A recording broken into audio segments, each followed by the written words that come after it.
In this video, I will talk to you about my goals from when I was in my 30s.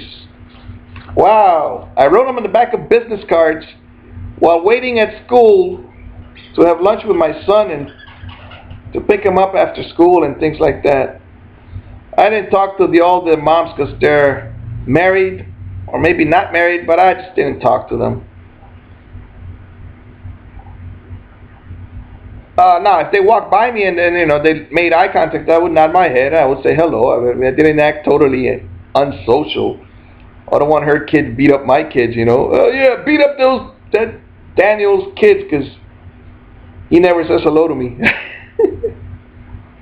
I actually have a neighbor that when she walks by here, she sees me on the hammock. I say, oh, hello, and that was it. That's all I would say, right?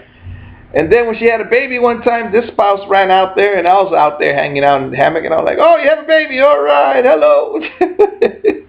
And then when I would go to school, she would be standing there. I don't know how she beat me. She probably had a car. I used to walk all the way over there. It was hot, And by the time I got over there, of course, I hate going to the school, so I used to wear a bandana all over the place because I hate going at 2 o'clock to pick them up. It's very hot, and I think it's wrong. And then I have to make the kids walk all the way back home in that hot sun. Ugh. And so I used to put my handkerchief on top of my head, put my hat on it, and then I had a big sombrero, and nobody would look at me. I mean, everybody would see me, but they wouldn't really talk to me then. And then I would go all normal to the parent meetings, at 6 o'clock in the evening. I would go all normal. But I don't like going to those events because there's really no parking.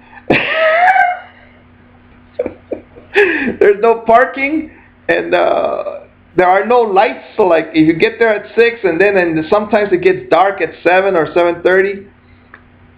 And then there's like movie nights. There are no lights over there. There could be a snake underneath, underneath my car, My goal. Here's a song I used to sing from the Mormons when I went to the Mormon church. I don't go anymore because the spouse doesn't want to go, the kids don't want to go. So nobody wants to go. I don't go by myself. They have a lot of pretty girls over there. Because I have been given much. That's the name of the song, I think. Because I have been given much, I too shall give. Because I have been given much, I too shall give. Wow. And they don't have a paid clergy in a certain way, at least in this particular church. I think the Mormons, they had their own. I remember the bishop, he was talking and he said, when I first joined, it was 6 months before I noticed. All the members are doing the readings and doing the speeches.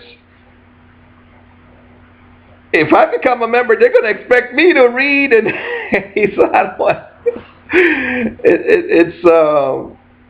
It's different than if you go to another church. There's always the same pastor and so on. Over here, today brother so and so is going to give a testimonial.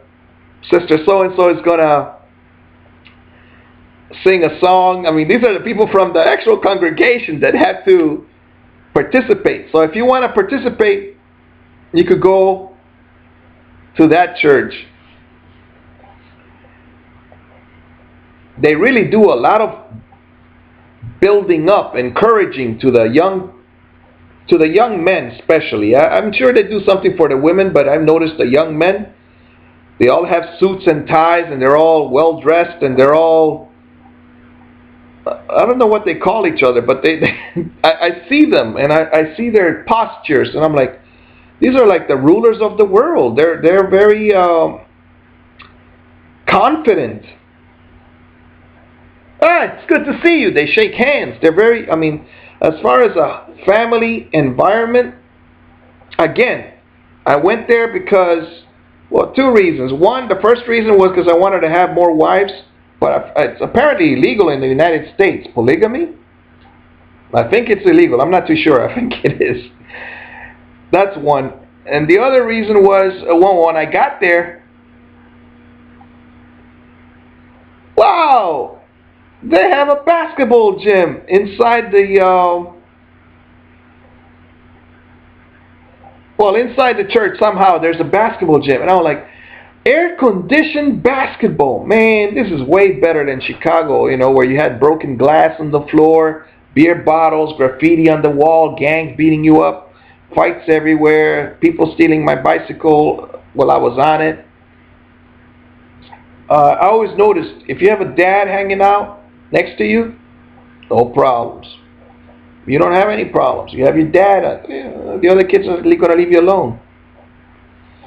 So they have this beautiful song there, because I have been given much, I too shall give.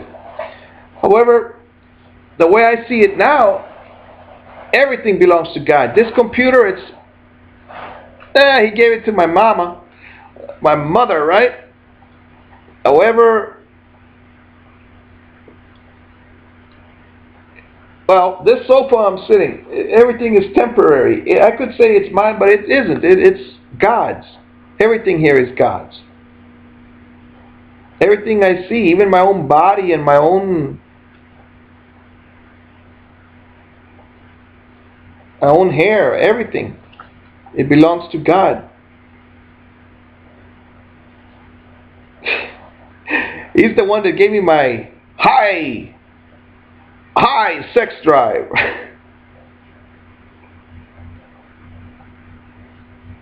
Wow. But I've controlled it. As far as, like, in another video I spoke about how I went out with a girl, and she was in the car, it was daytime, and she showed me her vagina. I said, oh, it looks wonderful. I mean, I didn't know what to say. But we never did anything. I didn't even kiss her. And I called her the next day or the day after or something, but she lived, I don't even know where she lived. Well, it didn't work out.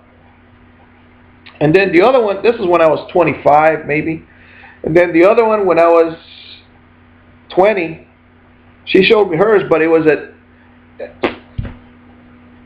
in a car. I was dropping her off at home, and she says, I want to show you something. And I was like, well, it looks nice, but I can't see anything. I don't have a flashlight or anything. I was actually shy. I was like, wow.